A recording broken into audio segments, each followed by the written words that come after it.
Hello, friends, and welcome to the National Constitution Center.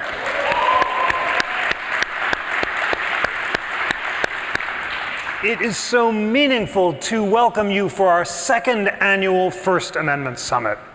And friends, there is no more significant space in the United States to have a discussion of the meaning of the First Amendment than right here. So what I want to do is begin in the same way that we now begin all of our programs in this sacred space, but it's especially meaningful because of our topic tonight. I want you to gaze at the words of the First Amendment, which are shining in front of you. Read them and think about what they mean.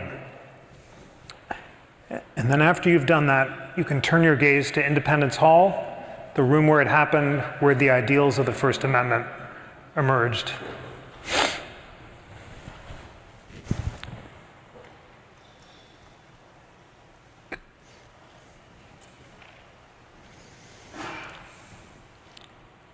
It's that spirit of liberty and reason and freedom of conscience, the freedom to think as you will and speak as you think, as Tacitus and Jefferson put it, that we're here to celebrate and explore and debate tonight. We have a remarkable group of scholars and thought leaders of different perspectives to discuss the First Amendment, and I'm so honored to share their light and learning with you. I'm honored to be co-hosting this great now annual event with our friends at FIRE, who are so doing such important work to defend free speech across America, and also with NYU's First Amendment Summit, led by Steve Solomon, who conceived of this summit last year, and so grateful that he's here with his wife and are able to participate in this superb conversation. It's really great to start off with Jason Rezaian. He is a heroic journalist whose imprisonment at the face of the brutal Iranian dictatorship galvanized defenders of press freedom around the world.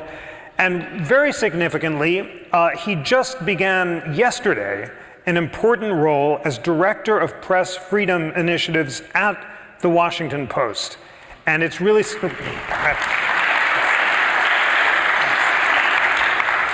I mean, it's a great tribute to the unique role that he plays in America, and also to the seriousness with which the Post takes threats to journalists around the world and thinks that it's really important to have Jason leading this initiative. So let's just start off with the obvious question. What is this new press freedom initiative, and what do you hope to achieve with it? Well, first of all, thank you for the warm welcome. Thank you, Jeff, and everybody here at the Constitution Center for welcoming me back. It's always a pleasure and an honor to be here. When I was arrested in Tehran 10 years ago now, I never imagined that I would get involved in the fight for press freedom globally.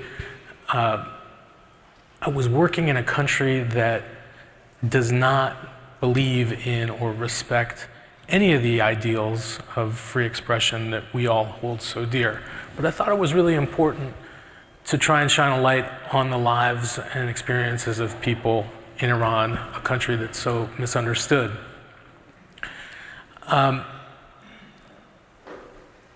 was held hostage for 1.5 years. It's a lot of time to think about what you're going to do if and when you're freed one day. And I knew that I wanted to tell the story of what had happened to me, but I also knew that I wanted to continue telling the story of ordinary Iranians. I didn't expect that I would start telling the stories of other journalists who were being threatened because of the work that we do. And for the first year or so of my freedom, I grappled with what's my new beat going to be. And when I went back to full-time reporting duties at the Washington Post in early 2018, it coincided with the murder of a journalist in Slovakia, of all places, along with his fiancée. And just a couple of days later, you might have remembered that 2 journalists working for Reuters in Myanmar were arrested and detained for uncovering a massacre and mass graves. And so I wrote the stories of these journalists and started looking at more and more of these cases that were happening all over the world. And to the great credit of my editors at the Washington Post, although this isn't a beat that traditionally has gotten a lot of attention or clicks, they said, do it. This is a core part of the value of our news organization. Shine a light on these atrocities, talk about the importance of the work that we do. And in the wake of the murder of my colleague Jamal Khashoggi in 2018, our publisher started what he called Press Freedom Partnership. It's a group of press freedom organizations and the ways that they could support each other, and the Washington Post could support them by providing ad space and resources to telling the stories of other journalists who are in trouble. I got very involved in that. Fast forward to yesterday, I had been making the pitch for quite some time that we should elevate this and integrate this more and more, not only into our news gathering, but also into our public messaging about the importance of the Washington Post, but of the news industry generally. And we hold a very important place in this society, as you all know. And you also know that we've been faced with a lot of issues in recent years, whether they're financial issues or trust issues with the public. So I'm trying to build something from the ground up along with my colleagues at the Post that I hope will serve to support, protect, and help journalists in trouble here and all over the world. That's just in Signers Hall. We take care of anyone who objects to the programming. And to really bolster our standing with the general public. It's really important. It's extraordinarily important. One of the things that you are hoping to achieve is helping journalists get out and then get integrated into American society. You describe your own challenges after your imprisonment, just paying your bills, fixing your auto pay. What are among the challenges that you're going to address, and how are you going to get journalists out and get them reintegrated? Yeah, I had a lot of unique experiences when I came home after that ordeal, including, taxes that weren't filed on time, late fees and penalties. Surprising. There is bipartisan legislation moving through the House right now that hopefully will rectify some of that for future victims of this sort of thing. Senator Coons and Senator Rounds apologized to me saying, we can't retroactively fix the penalties that you ended up having to pay, but hopefully others in the future won't have to do that. But you look at what happened to me, and I had the support of the Washington Post, the support of the US government, family, friends, communities of people wanting to help me get back up on my feet. But in recent years, I have been contacted by journalists from all over the world, from the Middle East, from Europe, from India, from Latin America, who have found their way out of their countries where they were working but had become targets for the work that they do as journalists, and wanted to come to the United States and continue their work in free societies. And I've been really privileged and honored to support some of those people in their efforts to get to the United States. I've cultivated relationships that have eased their immigration processes, supported the immigration applications of a large number of these people. But when they arrive, the support for them is minimal. The opportunities for them to integrate into society, even though they're arriving here fully legally, are very limited. So I hope to bolster resources for folks like that. We've had some good success over the last couple of years in that space. I want to amplify that and do that for more and more people. And then also for journalists like myself, like hometown boy, Evan Gershkovich, who was recently freed from Russia. Yeah.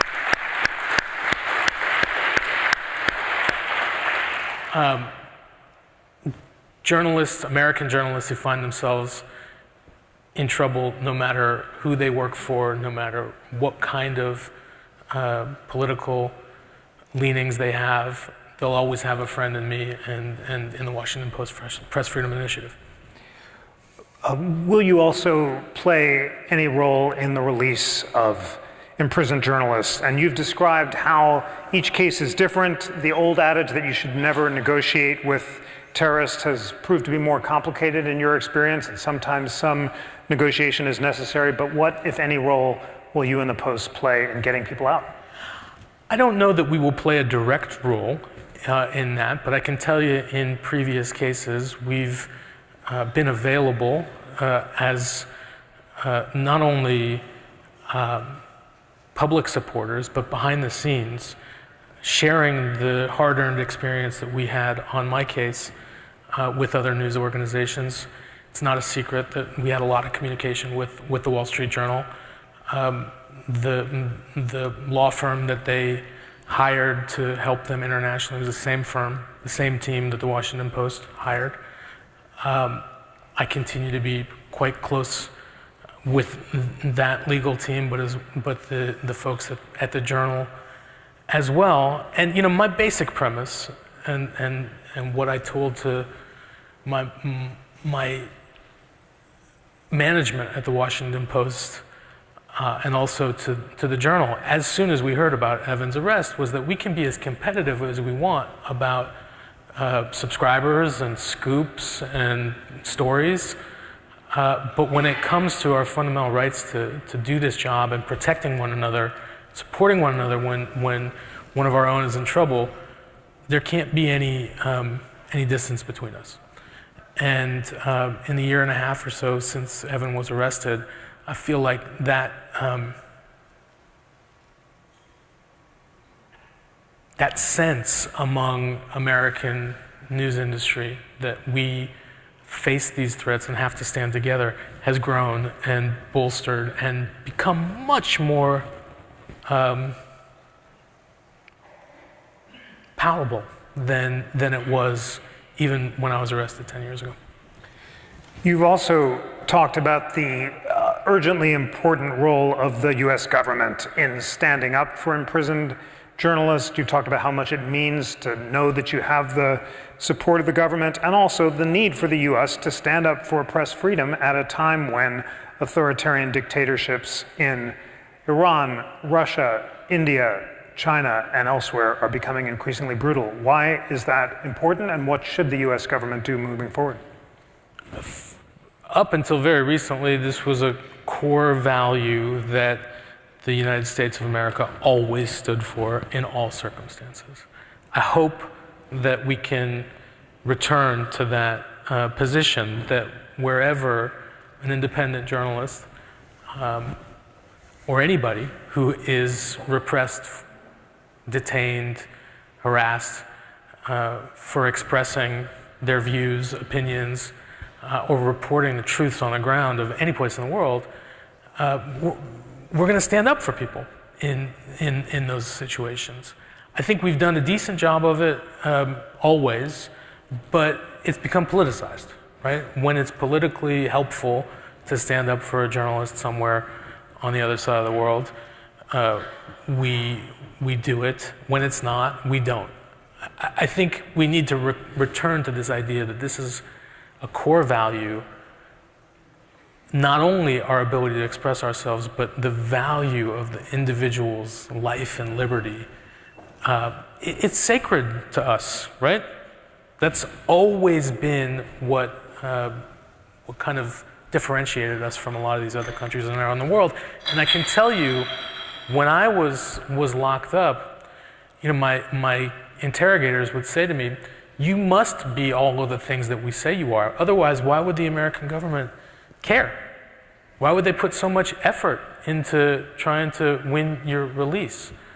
And I think this is something that we have to really embrace and remember at a time when more and more Americans, and it's still a small number of people, are being wrongfully detained by governments around the world, but the number is on the rise. And it really, if it gets much worse than it is right now, Jeff, you know how these things work. I mean, when there's 3 or 4 Americans who are being held by different governments around the world, that's something that the State Department and the NSC and the FBI and CIA can put resources in. When it's 30 people, it becomes a little bit harder. When it becomes 300 people or 500 people or 1,000 people, will the US government put those resources into freeing Americans who are being held? Probably not. And if that's the case, is using your blue passport the same as it was when I was a kid? I remember in the movies they would say to us, you know, the American would be harassed and say, you can't do that to me, I'm an American, right? Now it seems like more and more, no, we're gonna do that to you because you're American, right? And I think we should be focusing on that because our standing in the world, the value of our citizenship is on the line. You just said that it's extremely important to defend the value of free speech around the world. Why is that? What's the value? Look, first of all, it's different than it used to be, right? Free speech is not only core to what we do in the Washington Post, but also in this country. The idea that speech is being manipulated, that is being faked, that we don't have a clear and kind of agreed upon set of facts should be disconcerting to all of us. I'm not somebody who says that we should censor anything, but I think we've come to a point now where we need to be a lot more vigilant about the information that we have access to. We have more access to information than we ever have in the past, but we also are faced with more falsehoods than we ever have been in the past. It's a constant stream of information that's coming towards us, and I think renewing our commitment to that value of our ability to express ourselves honestly and civilly is of utmost importance to everything that we do. Renewing our commitment to free speech as the best way of ensuring the discovery and spread of political truth, as Brandeis put it, and to ensure the value of public deliberation so that truth can emerge from civil dialogue is just crucial. You said that the threats are on the rise. Why is that? Are countries like Iran, Russia, China, and India becoming more authoritarian? Is new technology also making it easier to crack down on critics? What's going on? Yeah, I mean, I think new technology has in some ways been a great benefit for our ability to report from places that we wouldn't be able to visit physically, right? Which is critically important right now as large swaths of the globe are harder and harder for us to get to. But I think that governments are also weaponizing their legal systems against journalists. There was a time when, you know, a journalist being arrested would result in, you know, a massive outcry or even a smaller outcry. A letter from a congressman or a senator could be the thing that opened the prison door. These days, that's not the case. I mean, the campaigns around Evan Gershkovich, myself, other journalists who've been in prison, take up massive amounts of resources, take up massive amounts of time, and still it takes a year and a half, sometimes many more years than that. And what I've come to understand is that there's a chilling effect that happens in these countries. The Washington Post hasn't had anybody reporting on the ground since the day I was arrested over 10 years ago. New York Times hasn't had anybody there in 5 years. Other news organizations' presences have dwindled during that time. And I look at it now as sort of an act that's designed to astound and intimidate and scare not only international media from reporting from these places, but local media as well, which is why I feel such an important commitment to these exiled journalists and trying to get them back up and running in freedom. So if you have the opportunity to support any initiatives that focus on exiled journalists, I mean, we talk about a lot about local media in the United States and the news deserts that our kind of cropping up all over the country, and that's a really important issue. We talk less about the much larger news deserts of countries around the world that we need to have insights into. If there are ways to support those initiatives, I encourage you to do so. Tell your story. You have an amazing new book out, which shows that it had moments of dark comedy as well as tragedy, and ultimately, of course, freedom. But you were accused of being a CIA agent, Iranian translator, tried to say that you confessed to revealing government documents when in fact you'd said public documents. They kept calling you a spy. Yep. And eventually you're gotten out as part of what you called Obama's signature diplomatic initiative that you were inadvertently caught up in. So tell the story. Yeah, so I had been living and working in Iran as a journalist from 2009 until 2014. I met my wife, who's Iranian. We married in Tehran. She ended up becoming the correspondent for Bloomberg News. For several years, our house was 2/5 of the international English language news media in Iran. And it would swell sometimes when visiting journalists from other news organizations would come to town. And we did this work completely above board and with permission from the Iranian state. I talked in the beginning about never expecting to be sort of a press freedom defender. Part of that's because I had to work under compromised conditions. And I think the compromise that the Washington Post and other news organizations made for many years was it's more important to have somebody on the ground who's limited in where they can go and who they can talk to than having no eyes in the place at all. And so I tried very hard to do something that other news organizations hadn't really done in Iran in the past, which was tell the stories of normal people. I was never going to get an interview with the supreme leader of Iran, right? And you knew what his positions were. He'd get up on the pulpit on Friday prayer and tell you, right? What I wanted to know was how his proclamations and American responses affected the lives of ordinary people, whether it was through sanctions or other things that the governments did to each other.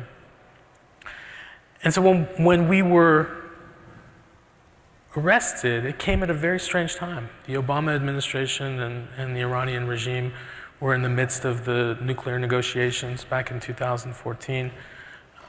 It seemed like an odd time for them to do something like this. I think the folks in the Obama administration were very surprised. I personally, having had lived in that country for 5 years, was very surprised. There had been times in those 5 years when the civil situation inside Iran had erupted and I felt like my safety and liberty were under threat, and I wasn't arrested. The day that my wife and I were arrested, we were arrested at our home at about 8 o'clock at night. That very morning, she and I were both given 1-year extensions of our press credentials, right? So you're kind of surprised that 12 hours later, they tell you that you're the head of the CIA station in Tehran. I didn't know such a thing existed, and it turns out such a thing didn't exist and hasn't existed for the last 45 years. But it was very jarring, confusing. I make light of it now, but I spent 49 days in solitary confinement. My wife spent 72 days in prison, all of them in solitary confinement, was released on house arrest, not allowed to work, had her passport taken from her, had to sign papers that said she wouldn't advocate for me. Of course, she did anyway. And I was subjected to a massive propaganda campaign against me, threatened with execution on a daily basis, went through a sham trial. When I was finally released a couple years later, they produced a television series, 30 episodes, about me. Highest production budget of any show that the Iran State Television has ever made. Just the massive the biggest kind of trolling you could ever imagine. And none of it based in anything other than the imaginations of my captors, but used to try and sully my name. Again, I joke about it, but every time they re-air that show, I get death threats from Iranians who don't know any better. And, you know, I could have pretty easily turned my back on all of this and chosen a different path. I guess I'm a little bit of a masochist, maybe, I don't know, but it was important to me, one, to tell my story, and two, to do whatever I could to help others in an attempt to make that period in my life not feel completely wasted time. And so I'm glad that I've been able to do something with him. Remarkable. And what would you like to highlight about Evan Gershkowicz's situation and how he got out? First of all, I'm so pleased. You know, the 500 plus days that he spent in prison were 500 plus too long. Other Americans were freed with him, along with my colleague Vladimir Kara-Murza, who's a Russian citizen but a U.S. permanent resident, won the Pulitzer Prize last year as a contributor to the Post-Opinion section, Paul Whelan, and also Kormasheva, the Radio Free Europe journalist. That deal involved many countries. It was a hard deal to put together. The person that was released from Germany had been convicted of pretty heinous crimes.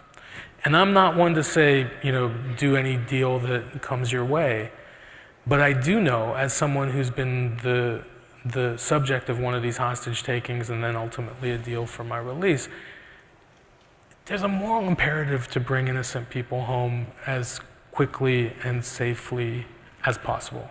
At the same time, you have to be coming up with deterrent measures to make this sort of activity less attractive and more costly to the perpetrators. I've had the opportunity to meet Evan several times now. Don't want to get into a lot of details, but I feel like he's well on his way to recovery. I'm excited for him to see what he will do next. I think he's got a hell of a story to tell, and I'm eager to watch him tell it. But it's a story that never should have to be told. Well, I think it's time to sum up, and this is such an important conversation to begin our First Amendment Summit.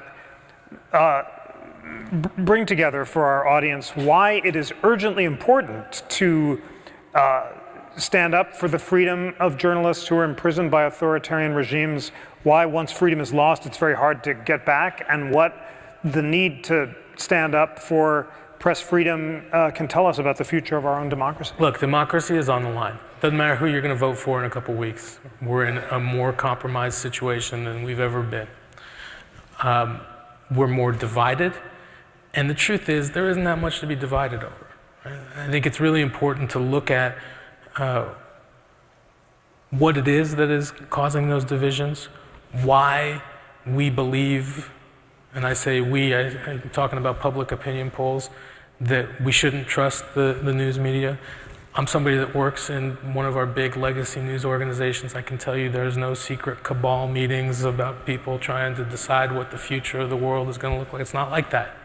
We go out and we gather information, we talk to people, and we try and get to the truth and trying to deliver it to people, to the public, to make informed decisions. And as I talked about earlier, I mean, the number of places around this country that don't have a daily newspaper anymore is just kind of growing exponentially. We should all be worried about that, because what we have here in this country, what this building is here to celebrate, I'm not a religious person. I'm not. But this is about as sacred as it gets. It really is.